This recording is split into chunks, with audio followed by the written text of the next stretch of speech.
Buenos días, tardes o noches. Mi grupo y yo presentaremos el tema mecánica de fluidos, un tema del curso de física general. En la siguiente diapositiva podremos ver a los integrantes del grupo. Dicho esto, empecemos. Pero primeramente, ¿qué es un fluido? Un fluido es la materia compuesta por moléculas atraídas entre sí débilmente por fuerzas cohesivas, de manera que pueden adoptar la forma del recipiente que los contenga. Al contrario que los sólidos, estos sí tienen partículas que cambian de posición fácilmente. En síntesis, en física, un fluido es una sustancia que se deforma de manera continua, o sea que fluye, debido a que sus partículas se atraen débilmente por las fuerzas cohesivas. O sea, básicamente estamos hablando de líquidos y gases. Ahora procedamos a la clasificación de los fluidos. Fluidos en reposo. Estos tienden a ser líquidos, viscosos y densos. Fluidos reales. Básicamente son los que poseen viscosidad y aquí todos los fluidos están incluidos. Fluidos newtonianos. Su viscosidad no se ve alterada por una fuerza, así sea muy grande. Solo se ve alterada por la temperatura, a diferencia de los no newtonianos que sí pueden ser alterados, o sea, su viscosidad sí puede ser alterada por una fuerza. Y si esta fuerza es constante, estos fluidos se comportarán como sólidos. Ahora pasemos a fluidos compresibles. Estos pueden comprimirse, o sea que pueden reducir su volumen. Aquí están los gases. Fluidos incompresibles. Al contrario que el anterior, estos no pueden comprimirse, o sea, no pueden reducir su volumen. Y aquí están los líquidos. Dicho esto, ahora pasemos a sus propiedades. Algo que aclarar. En esta presentación haremos énfasis en fluidos compresibles y fluidos incompresibles. Propiedades físicas de los fluidos, ahora sí. Primeramente tenemos a la viscosidad, que es la resistencia que ofrecen los fluidos a las deformaciones. Básicamente, esta propiedad tiende a impedir la fluidez. Tensión superficial es la energía que se necesita para aumentar la superficie de un fluido líquido por unidad de área. Gracias a esta propiedad, muchos insectos e incluso animales, como el basilisco, pueden caminar sobre el agua. Capilaridad. La fuerza de cohesión intermolecular de los fluidos les permite subir por tubos capilares, debido a que la atracción de las partículas entre ellas es mayor a la atracción de estas mismas partículas con el material del tubo, así desafiando la gravedad. Tenemos ahora al volumen, espacio tridimensional ocupado por un fluido tomando longitud, altura y ancho. Ahora procedamos. Verdad. El volumen de los líquidos tiende a ser determinado, o sea, ya está preestablecido y adoptan la forma del recipiente que los contenga. En cambio, los gases no tienen un volumen definido. Ahora sí, pasamos a la densidad, que es la cantidad de materia en un volumen determinado, y la presión, fuerza ejercida por un fluido sobre cuerpos inmersos en él. Estos dos son en los que haremos énfasis en esta presentación. Teniendo eso en cuenta, procedamos. Primeramente, hablaremos de la densidad. La densidad es definida como la masa de un material por unidad de volumen, siendo esta su siguiente fórmula. Aquí la tenemos.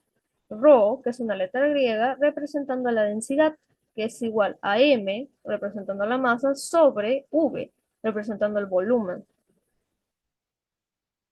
Cuando el material es homogéneo, la densidad es igual en todas las partes de este. También cabe resaltar que dos objetos de igual material poseen la misma densidad a pesar de que sea diferente el volumen y la masa. Esto se debe a que la masa y el volumen son proporcionales. Básicamente, si tenemos un objeto muy grande y un objeto chiquito, a pesar de la diferencia de tamaños, la diferencia de volumen, la diferencia de masa, ¿no?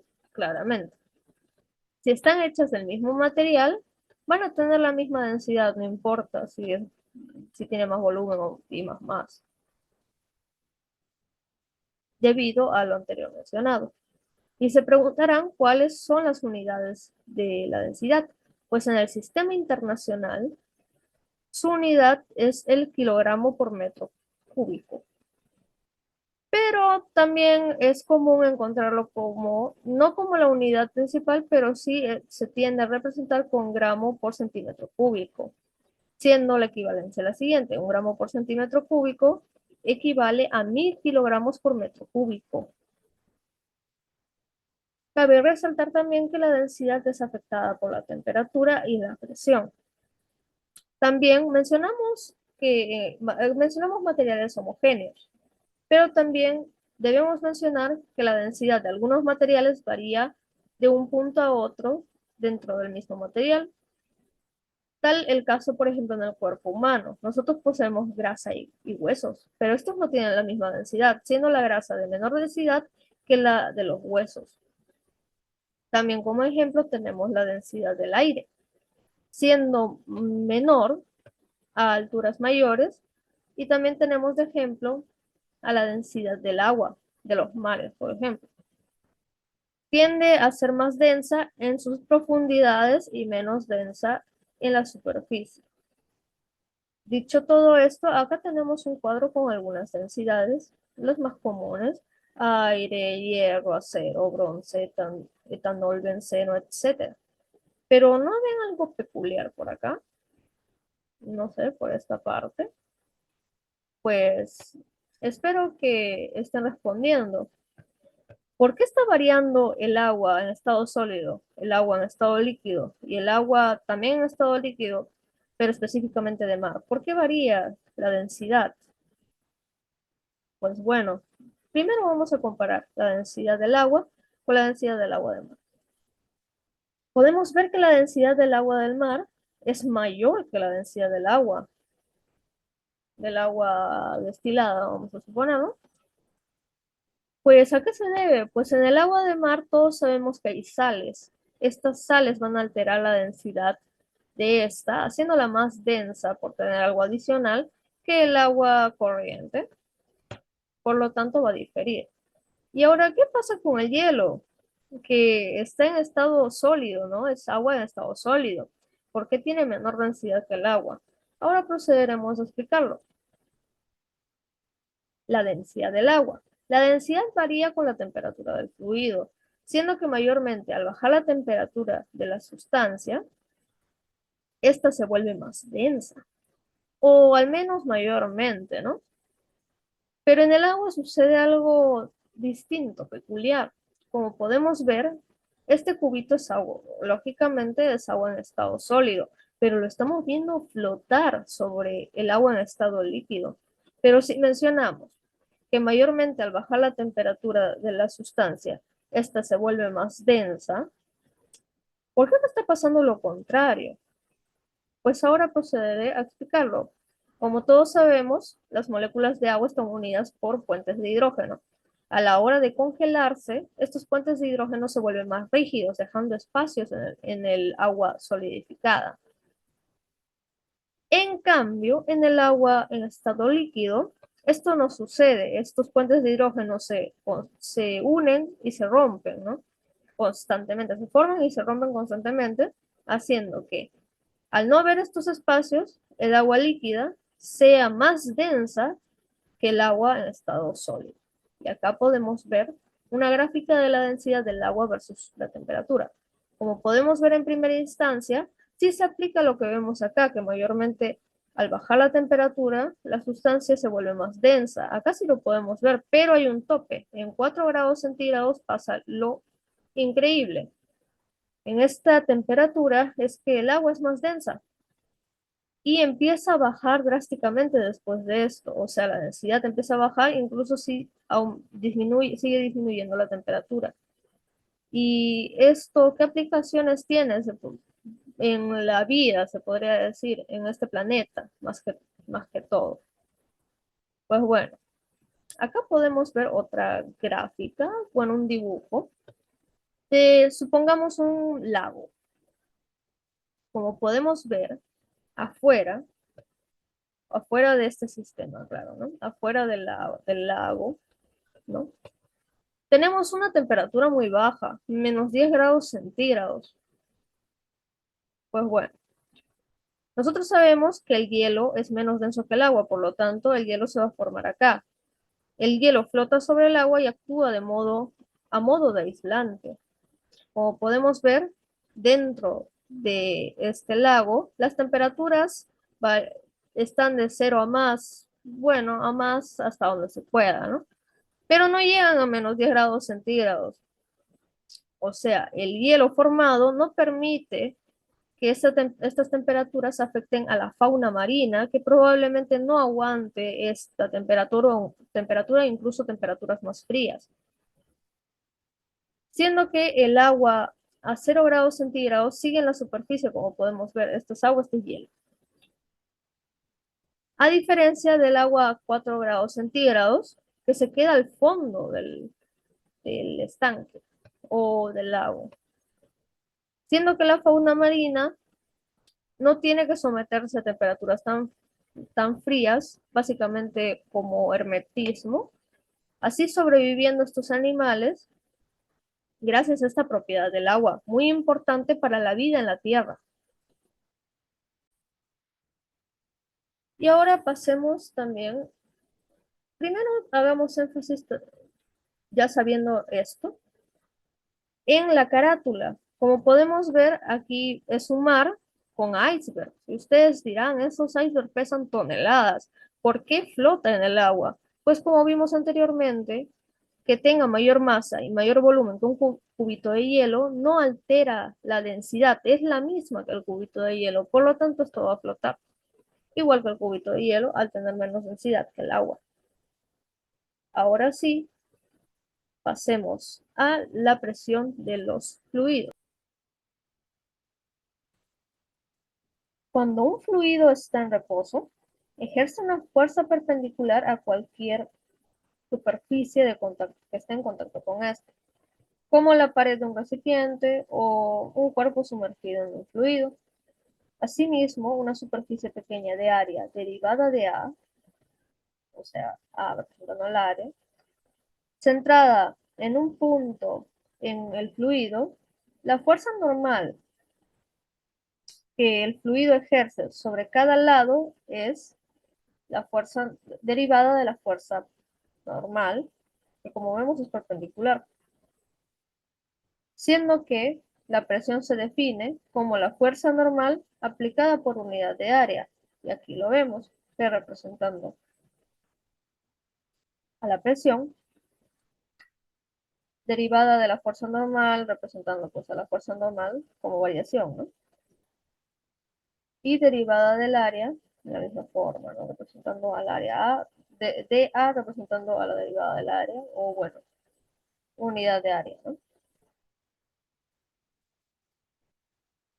Pero también debemos recalcar que si la presión es la misma en todos los puntos de una superficie, necesariamente plana finita de área A, bueno, claro, porque acá lo estamos representando con A, sería sin la derivada, o sea, nada más fuerza normal sobre área. Y ustedes se preguntarán entonces, ¿cuáles son las unidades de la presión? Pues la unidad en el sistema internacional es el pascal. El pascal, y se preguntarán también pascal, pero acá tenemos fuerza sobre área. Fuerza se representa con newton y área con metros cuadrados. ¿Por qué pascal? Bueno, les explico. Un pascal equivale a un newton sobre metro cuadrado. Y aquí lo vemos, ¿no? Fuerza sobre área, fuerza es newton, o sea, su unidad es el newton, y del área su unidad es el metro cuadrado. Y aquí lo vemos. Un pascal equivale a esto, justamente. Aquí vemos una serie de gráficas. Vamos a proceder a explicarlas.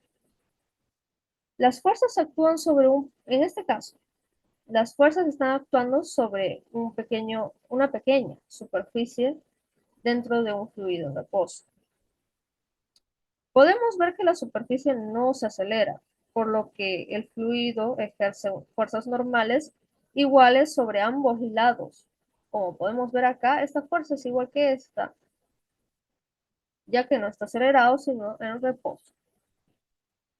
En la siguiente gráfica, podemos ver que estas superficies difieren en área y orientación, pero esto no significa que las presiones sobre cualquiera de los dos lados varíe. O sea, es la misma, la presión sobre ellas, ambas, es exactamente la misma, debido a que la presión sobre cualquiera de los dos lados de una superficie es igual a fuerza sobre área, indiscutiblemente, siendo la presión un escalar, debido a... ¿Y por qué es un escalar? ¿Por qué la presión es un escalar? La fuerza es un vectorial. ¿Por qué la presión sería un escalar? Pues expliquemos. La fuerza es un vectorial porque puede variar de direcciones. Pero como vemos en la presión, siempre es perpendicular. La fuerza normal siempre debe ser perpendicular. Por lo tanto, no puede tener otra orientación. Entonces significa que la presión va a ser un escalar. Ahora sí, terminado esto, procederé a darle paso a mis compañeros que harán más énfasis en esta propiedad de los fluidos. Presión absoluta y presión manométrica. Para empezar, definiré antes qué es la presión atmosférica. Aunque no te des cuenta, todos tenemos una presión sobre nosotros. Es el peso de la masa de aire que tenemos sobre nuestra cabeza y que afecta a todo lo que ves y a todos, porque es lo que pesa la parte de la atmósfera que tenemos encima.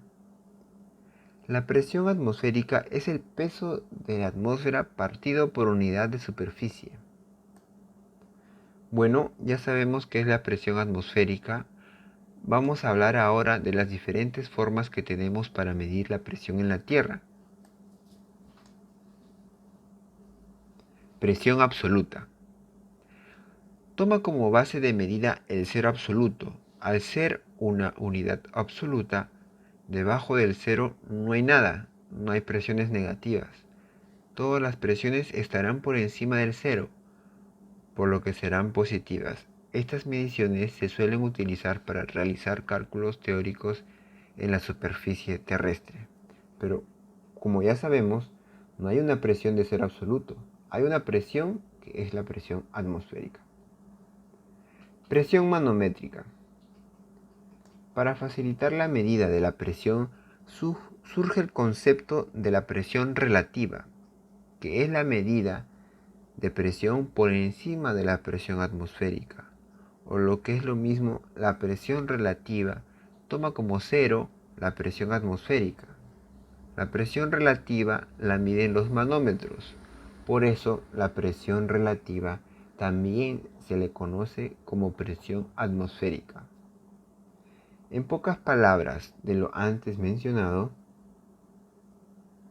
la presión absoluta es la suma de la presión manométrica más la presión atmosférica.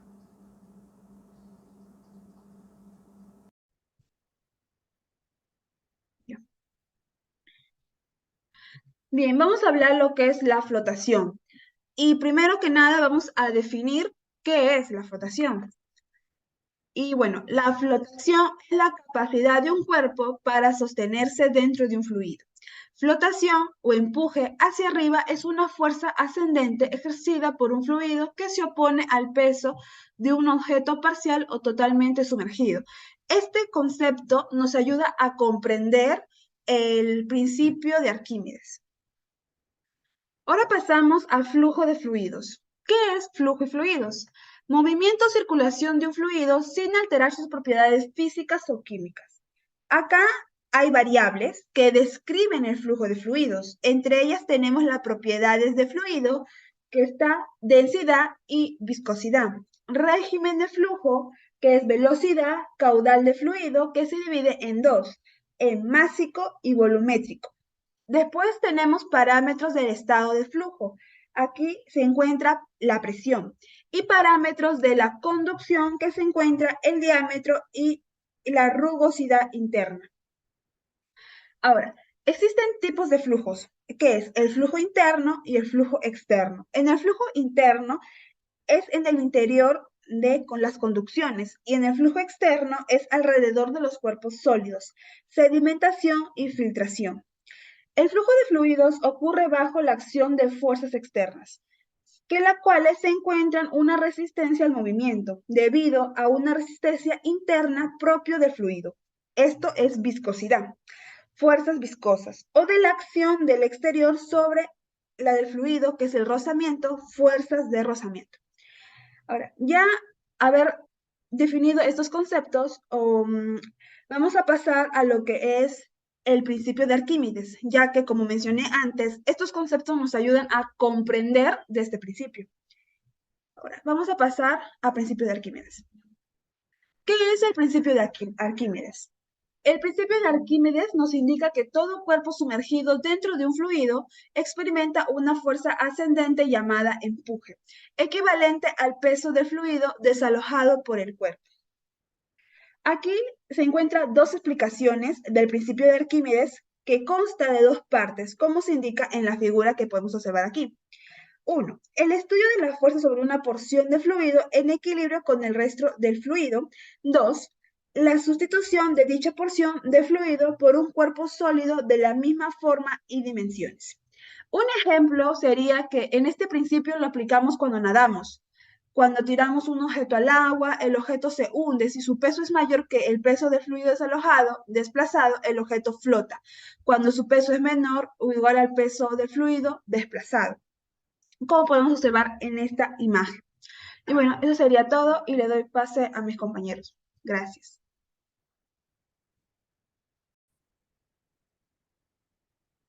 Hola, hoy día voy a hablar acerca de la presión, profundidad y el principio de Pascal. Como sabremos, el principio de Pascal dice que la presión aplicada a un fluido encerrado se transmitirá sin cambio de magnitud a cada punto del fluido y las partes del recipiente. La presión en cualquier punto del fluido es igual en todas las direcciones. Y esto, para entenderlo, lo podemos ejemplificar con un ejemplo. Imaginemos que tenemos un recipiente con una forma peculiar como el que se ve en la pantalla. Y este tiene la primera apertura que tenga una área A y la segunda apertura que tenga una área B. Y recordemos que está lleno de agua. Y también recordemos que los líquidos no se pueden comprimir. Y bueno, según lo que sabemos de trabajo, veamos si podemos deducir algunas de las reglas de fuerza y presión de los líquidos. Recordemos que trabajo es igual a fuerza por distancia, como se ve acá, W igual a por FD. Aprendimos que el trabajo de entrada es igual al de salida, de igual a de WS. Trabajo de salida que viene de la ley de conservación de energía. Recordemos que la energía de entrada es igual a la energía de salida, debido a que ninguna energía se crea o se destruye, solamente se transforma. Así que simplemente sustituimos la fórmula, como se ve acá. Fuerza de entrada por distancia de entrada es igual a fuerza de salida por distancia de salida. Ahora imaginemos que voy con una cierta fuerza, usándolo como un pistón, más o menos. Así que acá vemos que estoy empujando hacia abajo y este líquido va a bajar una distancia de 1, por ejemplo, con una fuerza F1. Por lo que el pistón se va a desplazar a una distancia de 1, como sabemos, hacia abajo. Y mi pregunta aquí es, ¿cuánta agua se va a desplazar o el volumen de agua que...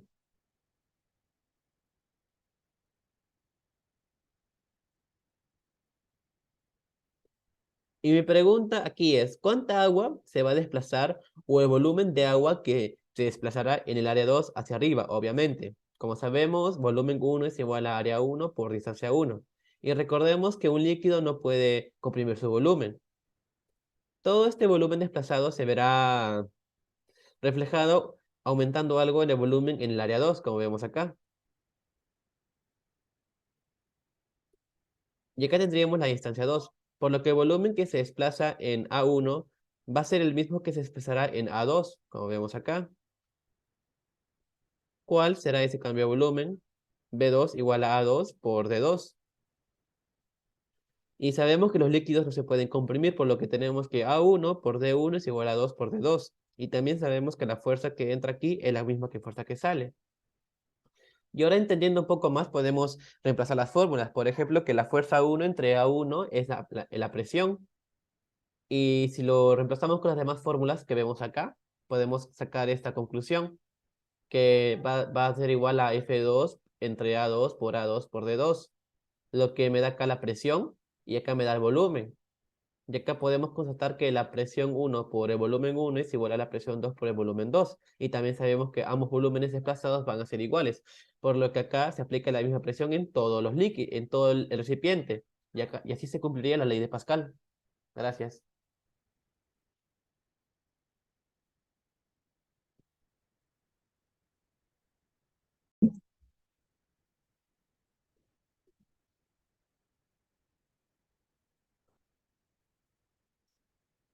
¿Qué es el principio de Bernoulli?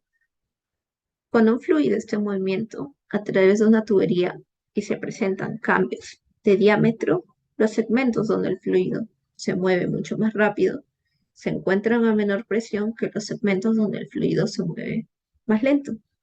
Esto parece ir en contra de lo que piensan la mayoría de personas, ya que muchos asumen que la velocidad alta depende de una alta presión en ese mismo punto.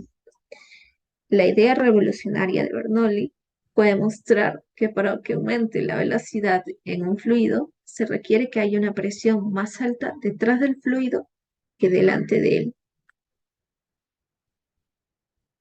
Esto es lo que se conoce como el efecto de Bernoulli, que es el descenso de la presión del líquido en las regiones donde la velocidad del flujo es mucho mayor. Y es representado a través de una ecuación que se puede observar aquí, en la que la energía por unidad de volumen antes es igual a la energía por unidad de volumen después.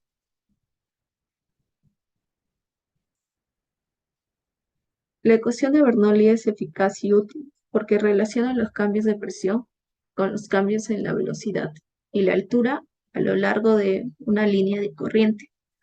Pero para poder aplicarse, el flujo debe cumplir con las siguientes restricciones. Debe tratarse de un flujo estable o constante, es decir, que todas las partículas del fluido dentro de la tubería deben tener la misma velocidad independientemente del punto en el que se encuentren. El flujo debe ser incomprensible. Esto significa que la densidad del fluido debe ser constante en cualquier condición de presión. Debe ser un flujo sin fricción o un flujo no viscoso.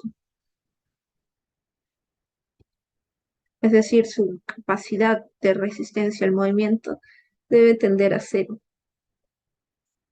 y debe ser un flujo a lo largo de una línea de corriente.